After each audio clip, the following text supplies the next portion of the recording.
Have you lost the connection with your higher self? Are you noticing the dis-ease of the outside world? It's time to reconnect with nature and each other and raise our consciousness, vibration, and frequency. Together we can create a world of peace and abundance.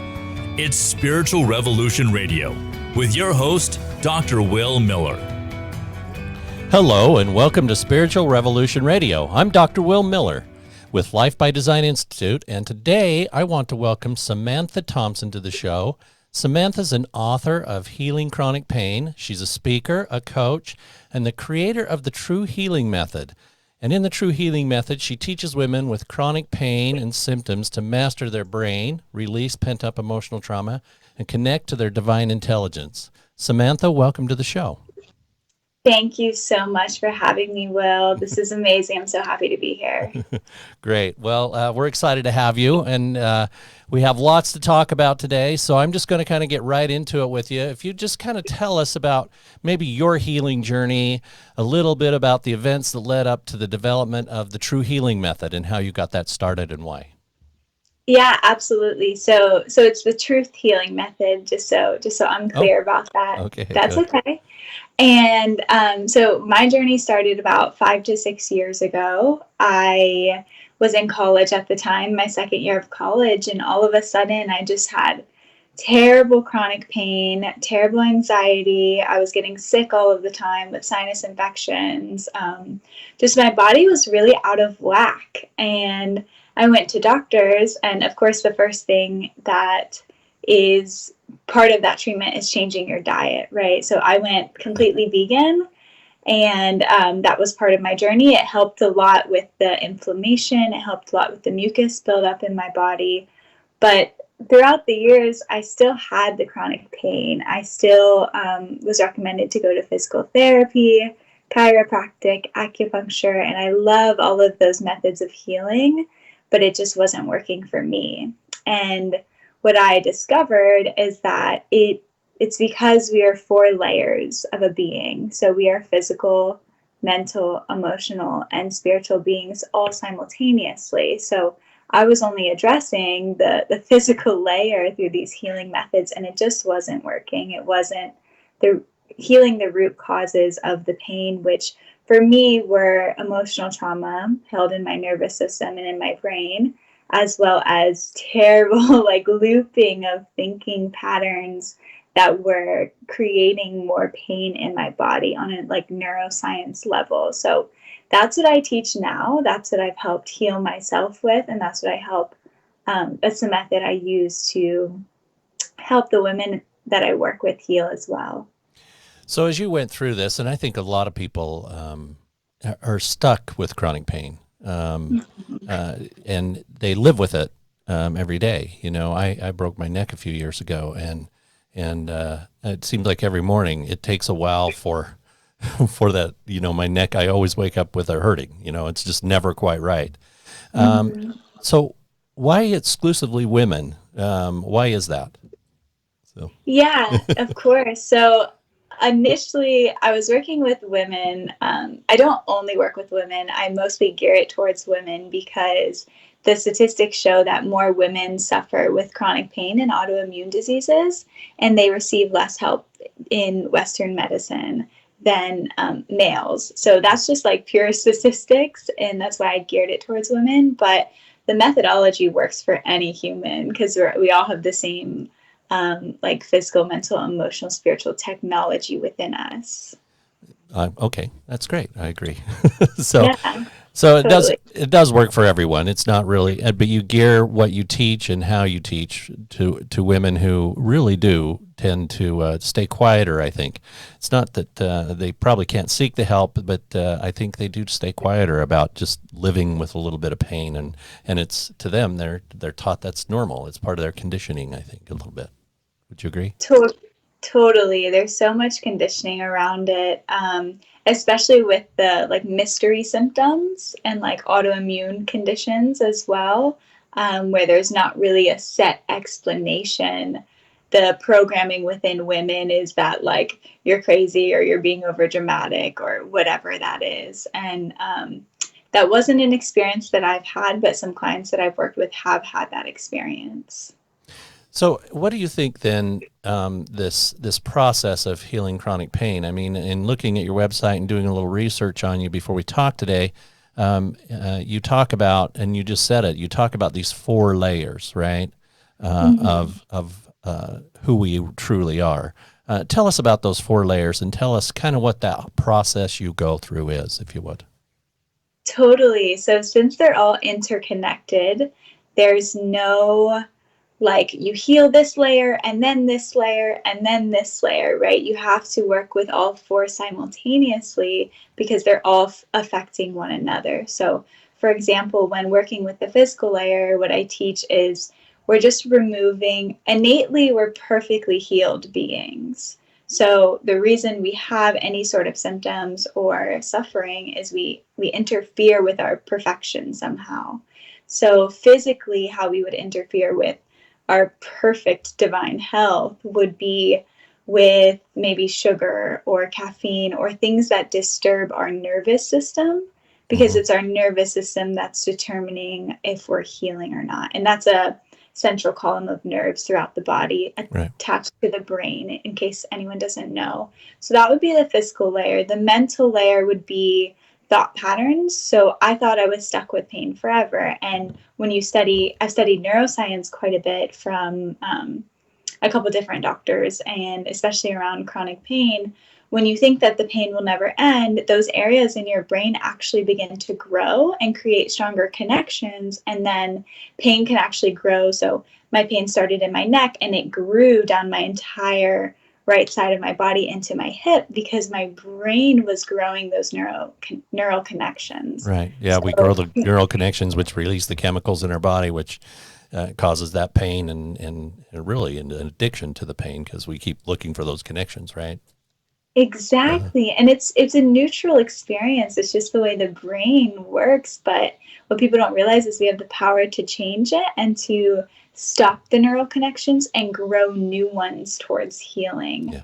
And then the emotional layers would be more diving into the energetics and the emotional trauma within the nervous system, a lot of like somatic psychotherapy, releasing these emotions using the body wisdom. And then the spiritual layer is mostly like philosophy. So how we are perfectly divine, intelligent beings, and using that faith because really like nature works perfectly. The solar system, like planets can revolve around the sun and not run into each other. And that's freaking miraculous. So we're made of that same intelligence, divine intelligence. And understanding that gives you a lot of faith in your own healing and a lot of evidence for why you actually can heal anything. So that kind of hits the 4 layers. Tell me, can this process, or do you believe this process really can heal any dis-ease, if you will, whether it be autoimmune or emotional pain and discomfort and disease, or just pain, chronic pain you talk about? So can someone go through this process and heal themselves?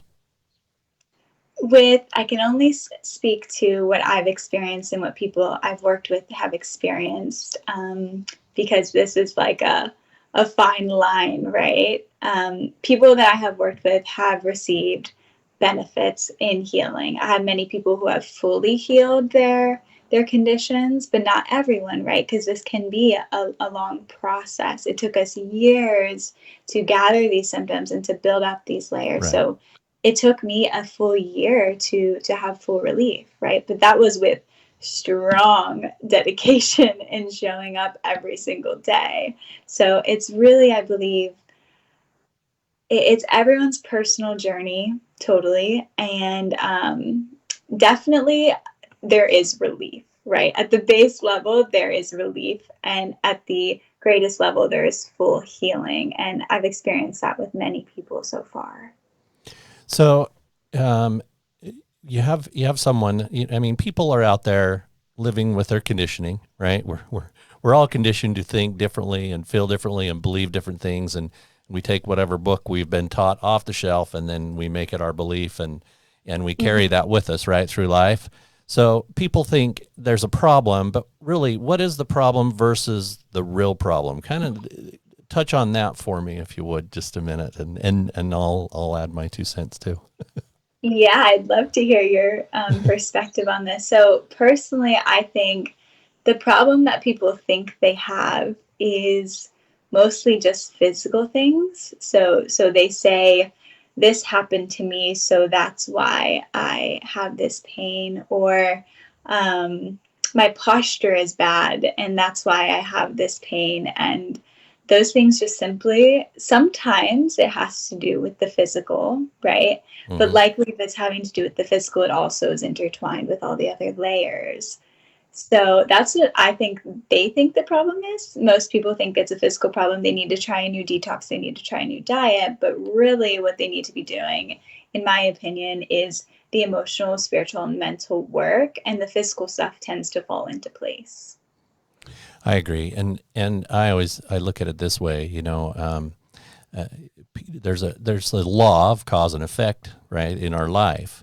But we are trained from birth, really, to look outwardly for answers, not inwardly, right? We always, like you were just saying a minute ago, there's a cause for this pain. So I look outwardly for that reason, or there's a cause for this emotional trauma, and I look outwardly. It must be this person's fault, or this person did this to me, or this is what's going on in my life, and this is unfair, right? And we kind of have been taught to look outwardly as opposed to inwardly. So talk about maybe divine intelligence role in a little more detail in healing that chronic pain, because that's where that has to come in, so we can start looking inwardly to create a body of ease rather than dis-ease, right? So. I love this question. Thank you for asking. So I work a lot with the masculine and feminine energies as well. And when I say this, it's just referring to energies, no gender. So when it comes to the feminine energy, I work with helping my clients connect deeper to the feminine wisdom in their bodies. So the intuition, the intuitive wisdom, the body wisdom. And a lot of times, like you said, we look outwardly. So we trust this doctor with this parasite cleanse, or we trust this physical therapist with this workout. Right. And we're not really listening to our bodies. We disempower ourselves by giving other people that power to tell us what's right for us. And I found when I stopped listening to what all the doctors were telling me, and I tuned into myself and I started to trust my wisdom, and I was guided to different healers or different ways of eating that were best for my body, that's when real healing and relationship with my body began. So that's the divine intelligence working through us. So I either come across a random, maybe Facebook post talking about this diet, this way of eating, and I feel it in my body, like, oh, this resonates. I think I should try this. And my inner guidance, my divine intelligence coming through me is like, yeah, try this, rather than just listening to what everyone else is telling us to do. So when you tune into that divine intelligence, does it just come to you in your head? Are you using muscle testing? I know a lot of people use muscle testing to test. We need some physical things to test to make sure what we're thinking is right. It's funny how we do that, but we do it. So tell us how does that come to you? It's totally changed over the years, right? So in the beginning, like, there's no way I had any intuition at all. I was so used to being in my head. Mm-hmm. The biggest thing that shifted for me was a deeper connection with my body. And that came through a lot of yin, a lot of relaxation, a lot of like self-loving my body, and not in the like cliche way, like self-love, but really like listening and really slowing down and setting a space to slow down. So now what it looks like, my intuition or receiving divine intelligence, is it's all about how it makes you feel in your body. So, and there's mastery to this, because we have to also understand when we're feeling fear or when we're feeling like something's just not in alignment. And that's the mental work that I would be doing as well. But now it's like, if something feels good, that's likely my guidance saying, okay, yes, let's go here. But it takes a certain level of discernment in the brain that makes sure, like, okay, there's no like shadow energy coming through, or like it feels good to eat chocolate, but that's not my intuition telling me to eat chocolate, for Sure. example. Yeah. Well, that could be your body telling you to eat chocolate, right? Yeah, it A lot of could be, people's but bodies do that. yes, totally. But in my experience, that was that was a sneaky part trying to come through, right? Sure. Sure. Yeah. So it's a lot of listening. And I think that's so true. And you know, and at the Life by Design Institute, which I'm the director of, we teach people that we have innate senses as well as physical senses, and intuition being one of those innate senses. And it's like anything else. If you don't use it, you lose it. So you have to practice it. And over time, you know, those things, you start to feel those things more and more, and you start to sense things more and more. And you know, will is another part of those innate senses. You know, you have to have the will to continue to move forward, even though maybe your body's trying to drive you back to these old habits or whatever it happens to be. So tell us now, as we're kind of talking more as we get into, you know, I'm big into physics and how it rules our existence in the 3D, but even more so into neuroscience and epigenetics and some of the new sciences coming up. So tell us how neuroscience works in the role of healing chronic symptoms in someone, if you would.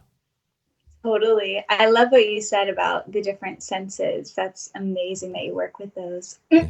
So with neuroscience, there is a lot of recent studies going on in how the structure of the brain affects chronic pain. So I'll use an example. When we first have a painful experience, so the first time I ever had my chronic pain, immediately there was a thought and there was an emotion. And there are 9 areas of the brain that actually process pain. And these 9 areas all work with different things. So some of them are associated with emotion, some of them are associated with smell, some of them are associated with body patterns. And so all of these things are growing in the brain. So back to the example, when I have my first experience of chronic pain, I have a thought. Maybe it's, oh my gosh, like what the heck is happening? An emotion like maybe pain or fear or something like that. So that creates a neural network. That creates a connection between neurons in the brain.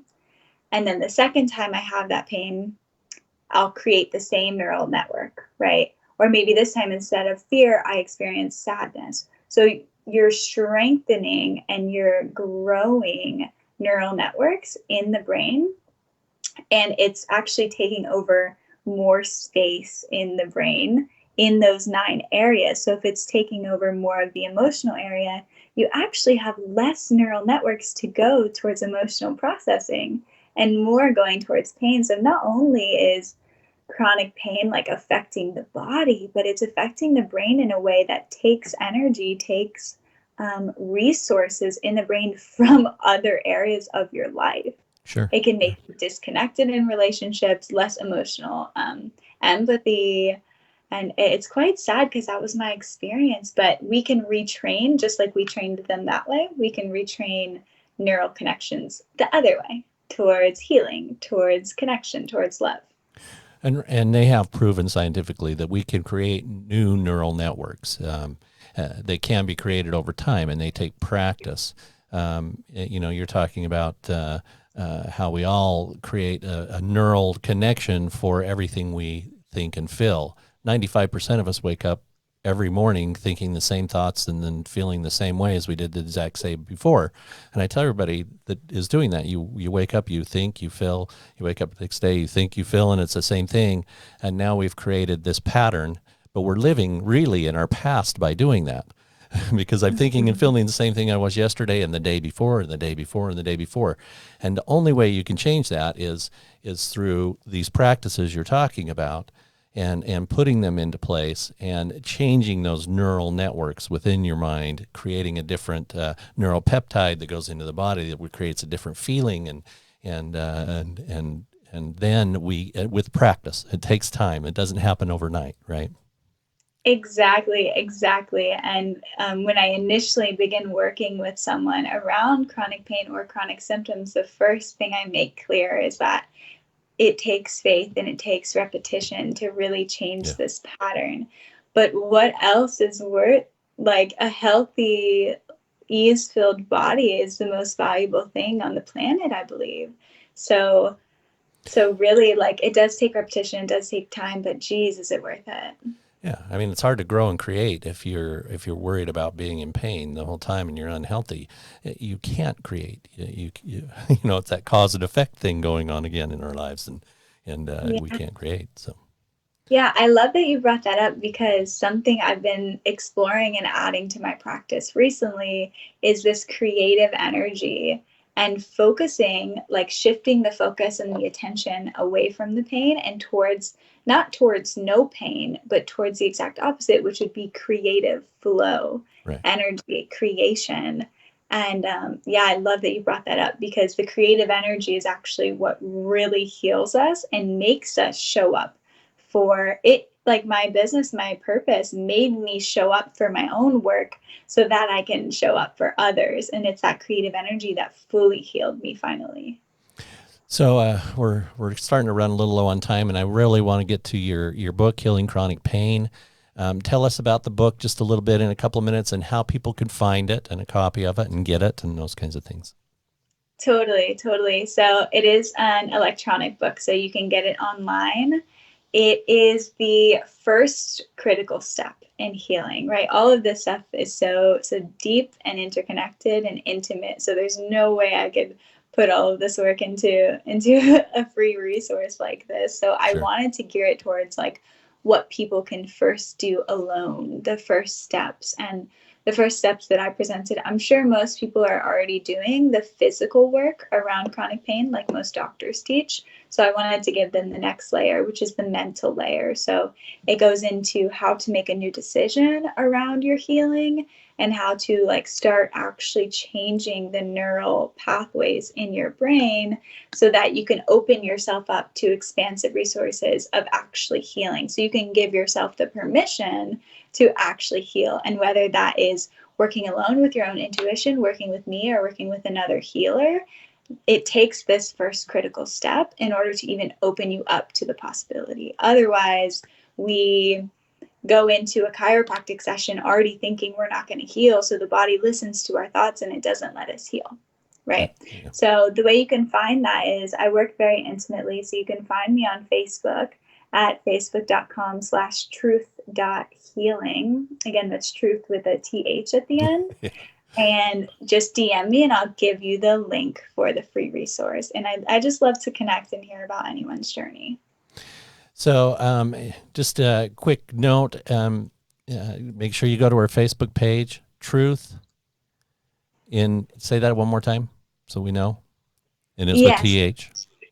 Mm-hmm. My personal page is facebook.com/truth, TRUTH, healing. Excellent. We're getting close to on time. Tell us one of your best secrets for creating a joyful and abundant life. How's that? Ooh, I love this question. Yes, movement, and not just physical movement, energetic movement, just like liberation of your energy by choosing to move forward into new patterns. So whether that's movement towards creation of a business, movement towards running outside jumping jacks, movement as in trying new emotional healing practice, just don't get stagnant, don't get stuck, and just keep moving. I like it. Yes, definitely keep moving. Stagnant is falling apart. So I always tell people if you're standing still, you're actually not standing still. Everything's moving past you. So exactly. You know, here at Spiritual Revolution, we are committed to bringing you the knowledge you need to raise your frequency and set your soul free. Knowledge really is power, and we want people to understand their power. So if you can find me, Dr. Will Miller, at Life by Design Institute. You can make comments on my webpage at spiritualrevolutionradio.com. Love and peace, everyone, and we hope to see you next week on our show. Thanks.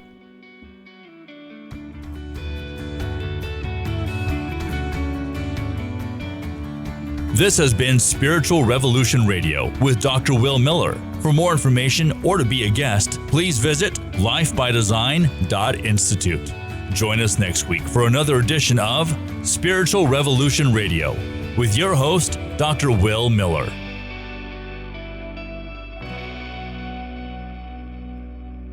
This has been a production from a podcast studio.